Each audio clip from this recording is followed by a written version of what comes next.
A recent update to the system that runs self-service now provides users with the option to set and change some of their demographic information, including gender.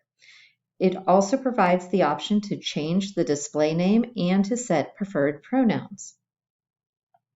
Once you have logged into self-service, you click on the My Profile tab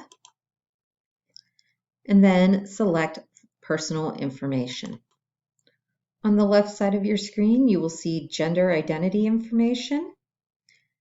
When you click on that, you will see the current information. If you want to make any changes to this information, click the Edit button. And here you may change your display name. You may click on the drop-down menu to change your gender identity, or you may click on the pronoun drop-down menu to change to your preferred pronoun. Once you have made the changes, click the Save button.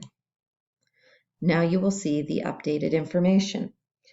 The updates a user chooses to make are now visible to instructors on their course roster.